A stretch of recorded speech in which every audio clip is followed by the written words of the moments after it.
فينيسيوس بهدلتي ليا اراوخو، ولكن بلاتي علاش البرازيليين واعرين ومعروفين في الكره؟ حيت الا جيت سولتك اشنو كتعرف على البرازيل غالبا غادي تقول لي الكره. واخا تكون علاقتك بالكره بحال علاقه الشاب العربي بالغناء غادي تكون عارف بلي البرازيل واعرين في الكره.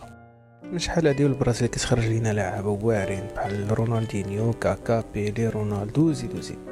ولكن هادشي ما جاش غير هكاك، كاين بزاف الاسباب اللي كتخلي البرازيليين يكونوا واعرين في الكره.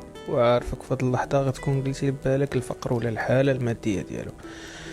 الفقر يمكن يكون سبب من هاد الاسباب، ولكن ماشي هو السبب المهم.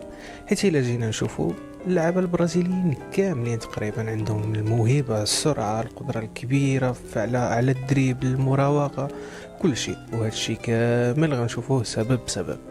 قبل ما نبداو بالاسباب خليني نقول لك بالزربه على كيفاش بدات الكره في البرازيل. الكره بدات في البرازيل عن طريق واحد السيد اسكتلندي سميتو توماس دونوهو. هاد السيد هذا دار اول ماتش ديال الكره في البرازيل عام 1894، وفي عام 1904 اسس اول نادي ديال الكره في البرازيل واللي سماه بانغو اتليتيك، واللي هو باقي كيلعب الى يومنا هذا.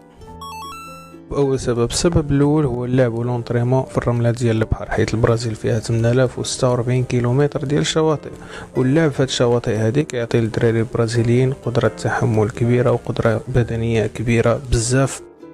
ونزيدك البرازيل هي اول دوله كتنظم مسابقه ديال كره القدم الشاطئيه في العالم. فتخيل معايا انت دري صغير صغرو كامل كيجري كيلعب كيتريني في هذيك الرمله القاصحه. تخيل معايا كيفاش غادي تكون الكونديسيون فيزيك ديالو. ثاني حاجه، البرازيل عندهم قدره كبيره على اللعب في المساحات المضيقه واللعب الفردي، وهذا الشيء جاي بسبب الفافيلا هي منطقه سكنيه شعبيه اللي كتلقاها دار فوق دار، تحت دار، جنب دار، وسط دار، زناقي فيها مضيقين ديال بصح. وهذا الشيء هذا اللي كيخلي الدراري الصغار يلعبوا في هذيك الزناقي المضيقه، وهذا الشيء اللي كيعطيهم قدره كبيره بزاف على التحكم بالكره والكونترول ديال الكره واخا ليسباس صغير بزاف. السبب الثالث، الفوتسال هي الوزين ديال اللعابه في البرازيل. واللي ما عرفش الفوتسال راه هي كره القدم الخماسيه بحال كرة القدم العادية تقريبا. الفرق اللي كاين، الفوتسال كتلعب ب5 لعابة في كل فرقة، التيران ديالها كيكون صغر من التيران ديال كرة القدم العادية، والكرة ديالها كتكون صغر وتقل. وما نعاودش لك الفن والمتعة البصرية والدريب اللي كاين في هذاك الفوتسال. وكمثال على اللعابة اللي دازوا من الفوتسال، رونالدينيو اللي كان ومازال كيلعب في الفوتسال، والا ما تيقتنيش سول راموس. لعب في الارض المحفره صعيب بزاف، حيت بسبب الحفاره اللي فيها ديما الكره كتمشي في اتجاه عشوائي، وهذا الشيء اللي خلى البرازيليين تكون عندهم رياكسيون سريعه. زيد على هذا الشيء هذا اغلب الاوقات كيلعبوا بلا كره وحفياني، وهذا الشيء اللي خلاهم يعرفوا امتى يطلقوا رجليهم باش كيكونوا لاعبين بليمونه مثلا، ولا فوقاش كيقصحوا رجليهم الا كانوا لاعبين قرعه مثلا.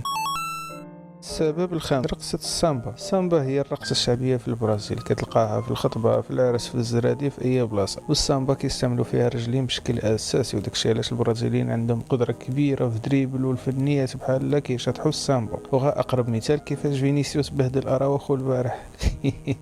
كانوا هادو هما الأسباب ديالنا. إلى عجبك الفيديو ما تنساش دعمنا بلايك واشتراك باش نكبروا قناة مجموعين، وما تنساوش كتبوا لي في كومونتير إلا كاين شي سبب آخر حنا ما ذكرناش، ليا في كومونتير. سؤال اخر بغيتو تعرفوا الجواب ديالو خليه ليا حتى هو في كومونتير، وغتلقاو لتحت حسابات ديالنا في السوشيال ميديا. ما تنساوش دخلوا تابوناو ودعموا القناه. تهلاو.